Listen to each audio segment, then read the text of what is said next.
Hey, what's up, y'all? Doing this video, man, because it's extremely important to jump into these kind of conversations, especially a day before the start of Black History Month, and I want to try to get this video up as soon as possible. So let me dive into this. Under Armour did a fantastic job of creating Black History Month products, and I wanted to talk about how they did it versus whether you think it's dope and all of this other stuff, because I actually love the products that they've created. I love the way they created the collection with Morgan State. So it's one of these things where I need to get into this conversation, and I want you guys to understand the importance of why these brands take this on. Now, a lot of people will immediately say that Under Armour is commodifying or commoditizing Black history. Everything gets commodified. Everything is a commodity.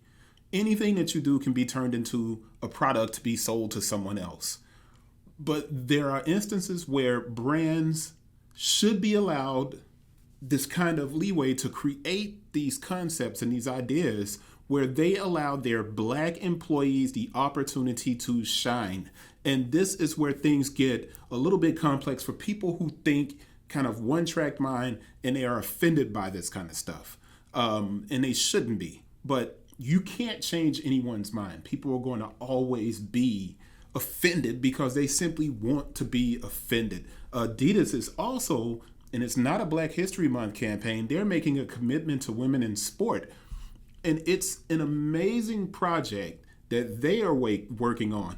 Both things tie into each other. Now, Black history is here, women's rights are here. Neither is elevated above the other. They are both equally as important. And why are they important? Before I jump into what Adidas is doing and what Under Armour is doing, I'm going to give you guys a couple of dates, because there's this tendency for people who are young, or even people who are my age, or people who are older. There's this tendency for people to act like Black history happened in black and white hundreds of years ago. But here are some dates for you. The last segregated school to be desegregated was in 2016. Cleveland High School in Cleveland, Mississippi. 2016. Why am I expressing this and stressing this information? Because far too often people act as if the mistreatment of Black people in America was something that happened on their parents' watch. No, man, it's happening and it continues to happen, and it's important that everybody understand it. All right. Now, when did the last freed slave die? She died in 1940. 1940, the last freed slave. And it's extremely important, man, for me to express this and tell you guys this information, just in case you haven't decided to look it up for yourself. But here is the most interesting aspect of it. October 15, 1971, the last slave freed in the United States. Who was the last slave freed? Now, this means he was...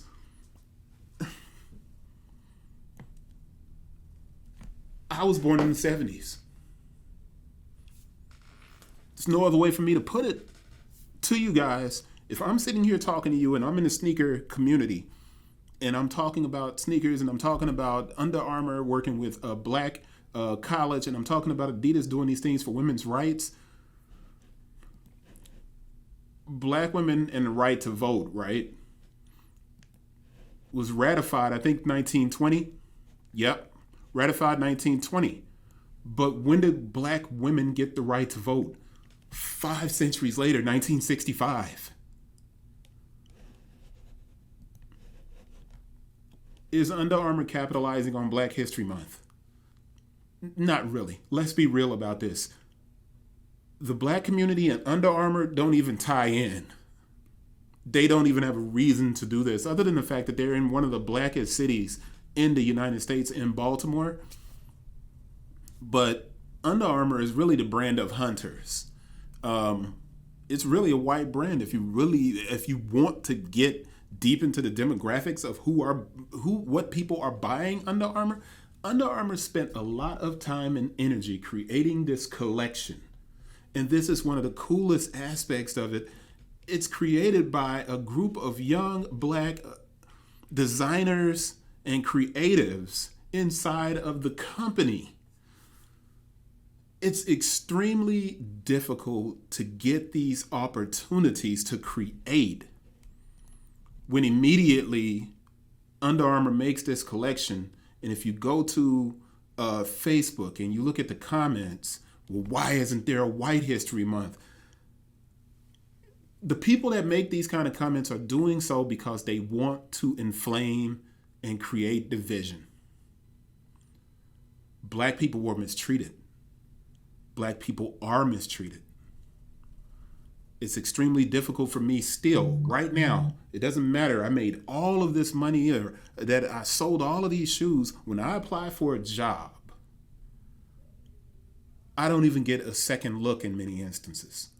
3 degrees, all of this educational experience. And if you ask me how many jobs I have applied for in the sneaker industry, it goes into the hundreds. And I've never earned an interview. You ask yourself why? And it has to be something there. Or it's simply the reality that there are ceilings. So when Under Armour sets out to create this fantastic collection, man, and I mean, it's a great collection. It even features one of my favorite shoes, which is the Summit Hover Fat Tire. It's not about the product, because this product probably won't sell out because white people think they can't buy Black history stuff, and you can. The biggest part of being an ally is recognizing that women need these opportunities. Black people need these opportunities. Now, that doesn't mean that white people are going to lose opportunities. Do you honestly think when brands create these concepts and these collaborative efforts that they're going out of their way to say no to men, or no to white people, or no to Asian people, or no to every group gets something that's moved towards their own personal histories? Now, you can't kind of cover the gamut of all white people. And that's the funny part of it.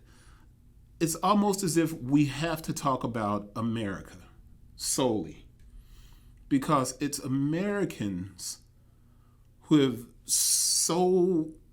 are so entrenched in hating the acknowledgement of what the treatment was of the people who are here. Native Americans were here. White people came from England. You killed Native Americans, wiped them out, placed them on reservations. You made Black people slaves. Now, does that mean we're pissed off at you? In some instances, yeah, man, to keep it real, yeah. But that doesn't mean that we want you all to go through what we went through. We simply want the opportunity to shine. And that can't happen in most cases because jobs consist of connections. And if the people who have always had a lot have more degrees, then those people are going to be in positions where they're capable of hiring the people who look like them. We hire and we work with the people we are around. It doesn't mean that we're racist. It doesn't mean that we hate other people. We simply do what's easy. Adidas is creating this campaign, and they're going to do products, people, programs. They're going to work with the Black Women's Player Collective. I'm going to put the link down here in the description box. And I want you guys to be thoughtful about what you're looking at and what you're seeing, because the opportunities here are amazing. When you get a chance to celebrate cultures, do it with an open heart and an open mind. Celebrate those cultures, because the opportunity for people to elevate, show what they can do, is extremely important.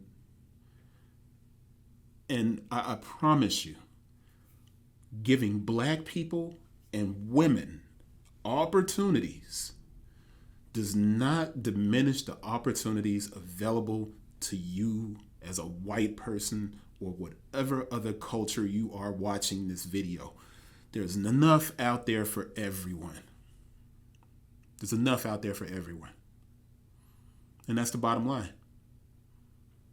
And I probably should have focused more on the product and everything else, but I'm just, stop acting like you're losing chances because someone else gets an opportunity. That's not the way it works, man.